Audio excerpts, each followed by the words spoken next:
Hello YouTubers, this is me, Abi, and I am doing a review of WWE Night of Champions 2025 from a place of Saudi Arabia. Now this is about the King and Queen of the Ring tournament, and championships are actually defended. It is called Night of Champions. I'm here to talk about the matches and who should have won and who should not won. As always, I will give my opinion of who should have won the match and who should have been the one winning the match. Alright, the first match is the King of the Ring tournament finals. But before I announce the name of the King of the Ring finals, I will tell you who was in a tournament. On the Raw side of it, on the first round, was Braun Breaker versus Dominic Mysterio versus Penta versus Sami Zayn. And then the SmackDown side on the first round is Aleister Black, Carmelo Hayes, LA Knight, and Randy Orton. And then on the SmackDown side again will be Andrade versus Cody Rhodes versus Damian Priest versus Shinsuke Nakamura. And then in the Raw side, on round 1 is Bronson Reed, Jey Uso, Rusev, and Sheamus. Now for the first round, for Braun Breaker, Dominic Mysterio, Penta, and Sami Zayn, I'm glad Sami Zayn wins the first round. He deserves it to win the first round. Now, before I give you my opinion, there are 3 people who I wanted to win the King of the Ring. Sami Zayn, LA Knight, and Cody Rhodes. Those are the 3 chosen people that I wanted to win the King of the Ring. But I will give you the results of the King of the Ring tournament. Braun Breaker, Dominic Mysterio, Penta, and Sami Zayn. Sami Zayn win the first round. Next first round for SmackDown, Aleister Black, Carmelo Hayes, LA Knight, and Randy Orton. Now the winner of that match is Randy Orton. Now, because of the interference of Seth Rollins' group, LA Knight lost the match and Randy Orton pinned him, so I lost the one who I wanted to win, so LA Knight lost the King of the Ring.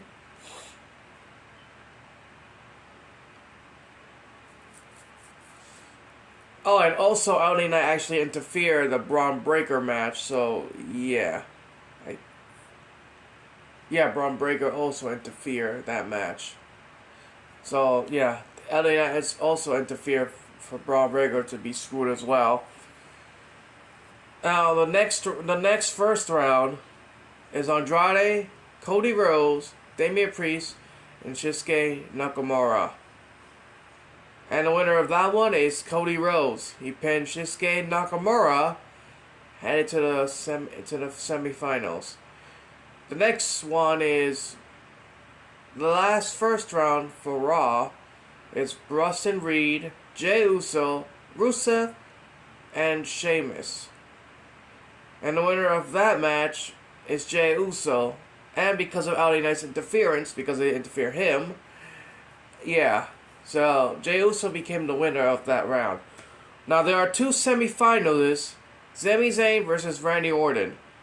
And to tell you the truth, it was a good match indeed. I thought Sami Zayn was going to win this in a shocking fashion, but Randy Orton became the winner, so I wanted Sami Zayn to win the tournament as well, but lost. The next semi-finals is Cody Rhodes versus Jey Uso. And it was a good match indeed between those 2.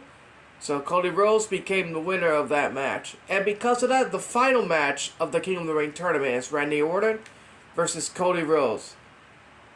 The pupil versus the mentor. And to tell you the truth, it was a good storytelling match. And because of that, it was holy there was a tease between those 2 being a heel. Randy Orton was going to punt Cody Rhodes, but didn't do it. Cody Rhodes looked like he was frustrated and everything, so there was a tease between two of them who was going to be a heel. But either with that, Cody Rhodes became the winner of the King of the Ring tournament, and he'll be go on facing the undisputed WWE champion, whoever will be. The next match is Rhea Ripley versus Raquel Rodriguez in a street fight. And to tell you the truth, it was a good match between those two women. And those two are very aggressive. I love it. But there could only be one winner, and it is Rhea Ripley.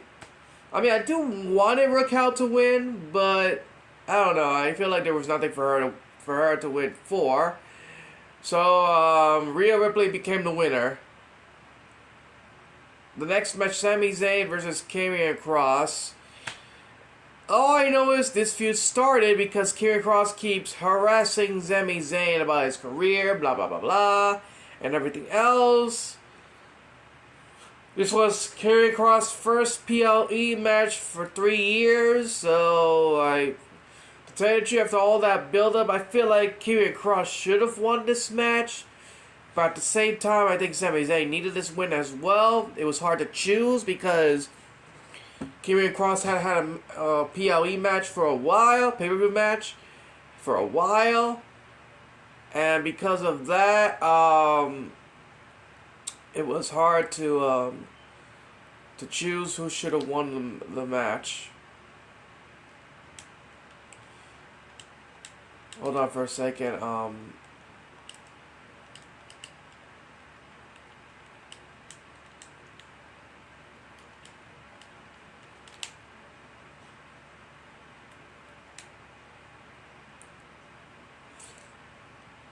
Alright, now, the next match is Solo Sikoa versus Jacob Fatu for the United States Championship. This started because there was a lot of tension between Solo and Jacob Fatu. Solo Sikoa was having a conversation with JC Mateo, who used to be called Jeff Cobbs, if you know who that is. Solo Sikoa was saying Jacob has no gas and no brains or something like that, and Jacob Fatu overheard the conversation, and Jacob was pissed. You know, this remind me of remember back in the day when Triple H and Ric Flair was doing a plan of thinking that JBL trying to hurt Batista, but it was Triple H who orchestrated this plan this whole time. Well, when Triple H was bragging about his plan, Batista overheard the conversation and oh man, Batista got mad, and during the segment of the contract between Raw and SmackDown for Batista to face, Batista betrayed Triple H with a thumbs up, thumbs down, and did a powerbomb on Triple H through a table. And so, similar thing happened, but at the Money in the Bank. Jacob Fatu and JC Mateo came to help Solo Sikoa to win the Money in the Bank. But during the match, Jacob Fatu betrayed Solo Sikoa, beat up Solo Sikoa, to screw him over for the Money in the Bank, and because of it, this match happened. Now, during the match for the United States title, there was an interference with the match. JC Mateo came and I think it was Takaloa or Tamatonga who came back. Let me see. Hold on. It's hard to remember which one who came back. Hold on. Who came back? No, because I can't remember who came back. Let me see who came back. Was it Takaloa? Yeah, it was Takaloa, yeah. Takaloa came back and... Yeah, Takaloa came back. Takaloa came back to interfere in the match. He returned from his injury. JC Mateo came back. Came as well, interfering in the match. And during the match, Jacob Fatu was able to beat them all. But another person who came back, who also came, was a guy named yeah, there was a wrestler named where's the ring name? Ah, there it is. There was a wrestler named Hakuleo. Ah, there it is, Hakuleo. If you remember him, he used to be in New Japan Pro Wrestling, who used to be calling himself Hakuleo, who is also the nephew of Haku, who's also the cousin of Takaloa, and the brother of Tamatoka. He came to interfere in the match, screwed Jacob Fatu over, and now his new ring name is Tala Toka. So many Toka names, I'm gonna say. I mean, wow. So many Toka names. They could not come up with the name. I mean, really. There's so many names of Takaloa. I'm like, seriously. So many Taka names. Tamatonga, Takaloa, Tolatonga. I'm like, how many Tongas are in there? Seriously. But, I'm kind of glad Solo Sikoa won, but I feel like Jacob should have held the U.S. title a little bit longer, maybe until SummerSlam, maybe. Would have been the perfect place for it, but oh well. But, as for now, Solo Sikoa is the new United States champion. And Jacob Fatu only held the title for like 70 days as U.S. champion. And he only defended the title only twice in a fatal 4-way match and one against other wrestlers. He barely defended the title that much, but I feel like Jacob Fatu should have held that title a little bit longer. I mean, he's Jacob Fatu, a monster. I mean, I thought he was supposed to be a dominant U.S. champion, but it didn't happen that way. Now the next match is the Queen of the Ring tournament, and I will tell you the tournament of the participants. On the Raw side of the first round is Kairi Sane, Liv Morgan, Rhea Ripley, and Roxanne Perez in a fatal 4-way. On the SmackDown side, Jade Cargill, Michin, Nia Jax, and Piper Niven. On the SmackDown side, Alba Fire, Alexa Bliss, Candice LeRae, and Charlotte Flair. Now, originally, it was supposed to be Chelsea Green in that match, but, and I quote, she couldn't find the city, and Chelsea Green is out of the tournament, and I replaced her with Alba Fire. The first round is Asuka, Ivy Nile, Raquel Rodriguez, and Stephanie Vaquera. Now, for this one, Asuka made her return after her injury. So, the first round, Kairi Sane, Liv Morgan, Rhea Ripley, and Roxanne Perez. To tell you the truth, I wanted Liv Morgan to win that first round because of all that build-up of her competing in Evolution. But Roxanne Perez won the match in a clever way. She pinned someone. The next one is Jade Cargill, Michin, Nia Jax, and Piper Niven. Jade Cargill became the winner of the Queen of the Ring match. Queen of the Ring round. And I wanted her to win that second round, that next round anyway. Alba Fire, Alexa Bliss, Candice LeRae, and Charlotte Flair. I'm glad Alexa Bliss win that round. The next one is Asuka and Ivy Nile, Raquel Rodriguez, and Stephanie Vaquera. You know what? I'm glad that Asuka won because she made her return. The semifinals are Roxanne Perez, Jade Cargill, Alexa Bliss, and Asuka. I'm glad that Jade Cargill won that round. And I'm glad that Asuka won that round. And the finals is Jade Cargill versus Asuka. Now, let me give you my opinion. The match was very good until the finish. Jade Cargill became the winner. She did her finishing of the Grand Slam, and when she was pinning her, she looked like she fell and didn't pin her right. So Jade Gill botched her move, her pinning move. So it kind of ruined the image of her pinning Asuka. I mean, I don't know how the heck that Jade Gill botched a simple pin.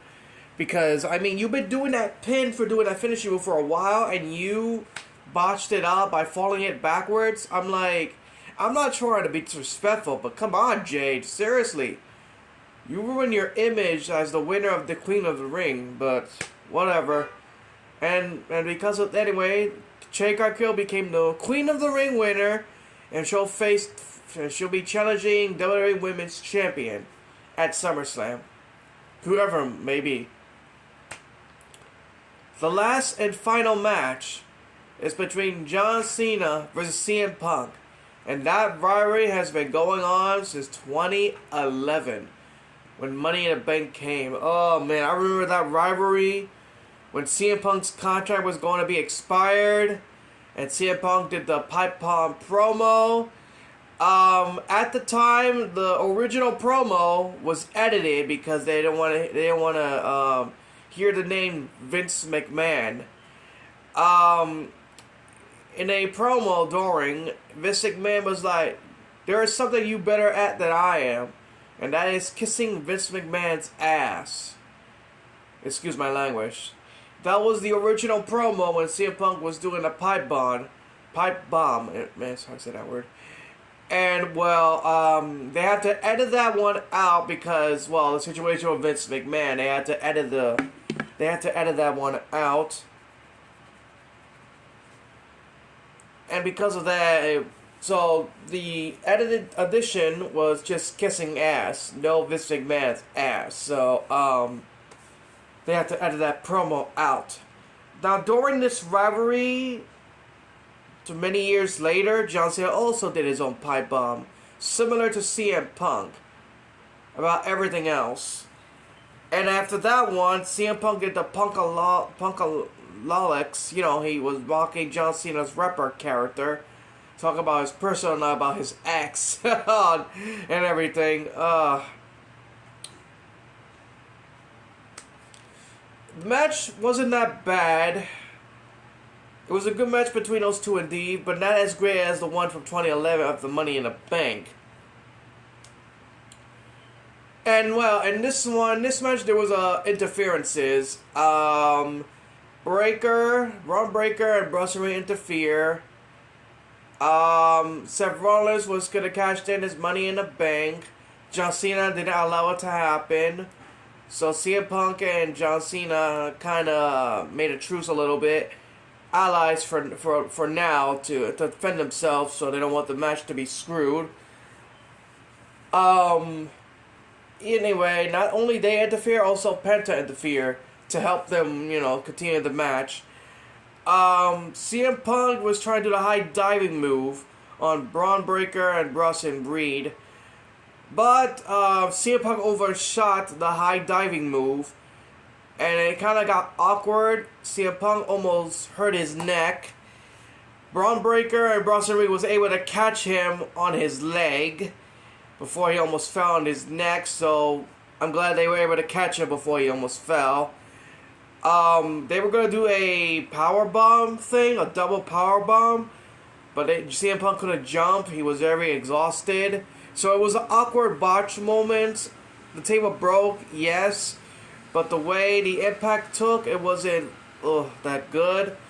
It was a big botch for two things. CM Punk overshouted his high diving, suicide dive. And the double power bomb thing was also botched.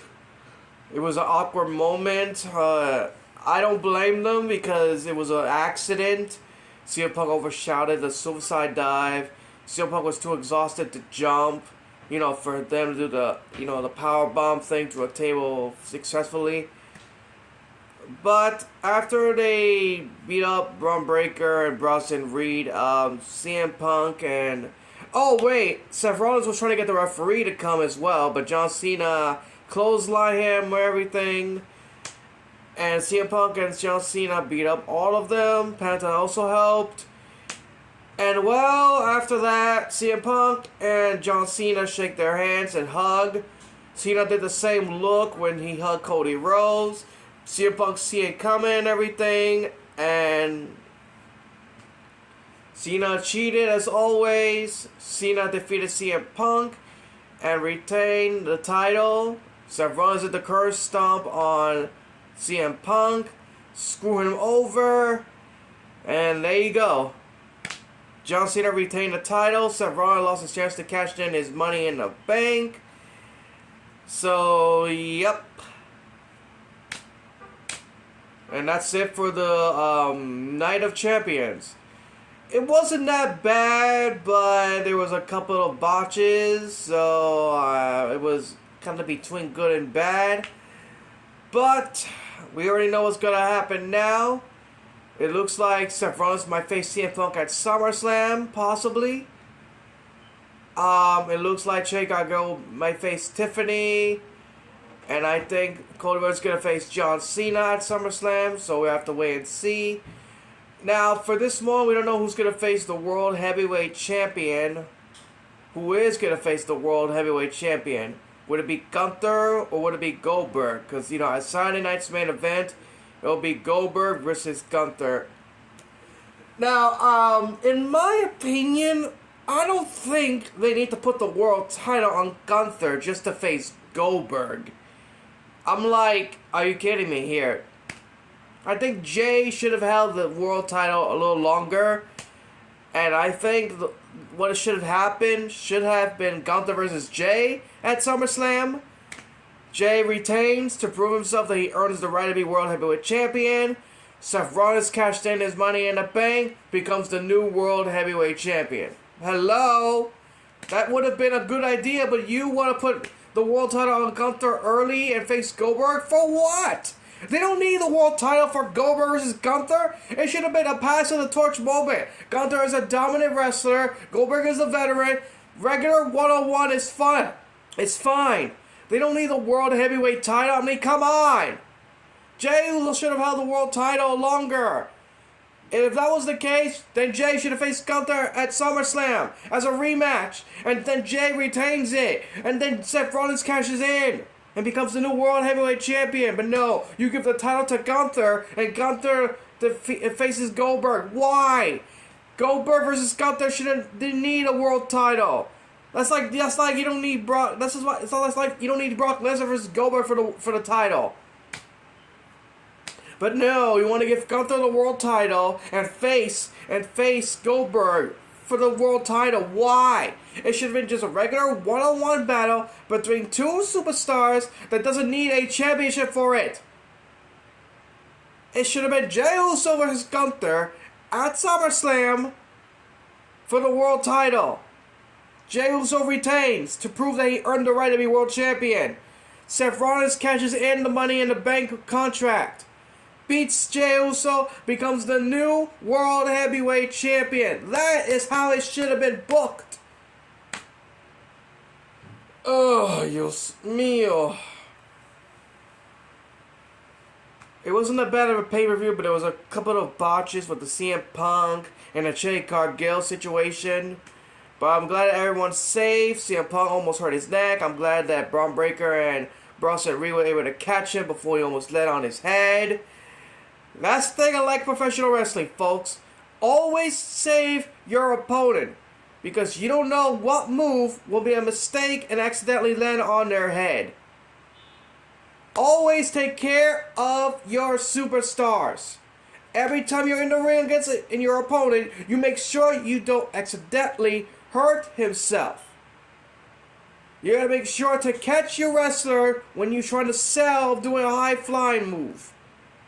So kudos to Braun Breaker and Bronson Reed to able to catch CM Punk, able to save him for almost hurting his neck.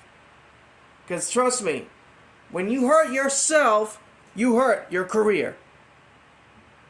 And a quote of staying at home for not doing this at home: we are professional athletes, global entertainers, WWE superstars. but they are not invincible. They take real risk and endure unimaginable pain, broken bones, torn muscles, dislocations, separation. Be smart. Be safe. Don't try this at home, at school, or anywhere. And trust me, this is professional wrestling. You could get hurt at any time, any place, anywhere. Any wrestler, when you're facing, you need to protect them because you don't want them to get injured. You don't want them to be in a hospital, and you don't want them to be in a surgery. Always protect your wrestlers, and that's what I like about this. Now, this is Abby Cruz, and signing off. Thank you for watching YouTube. Remember, subscribe my video. Peace out.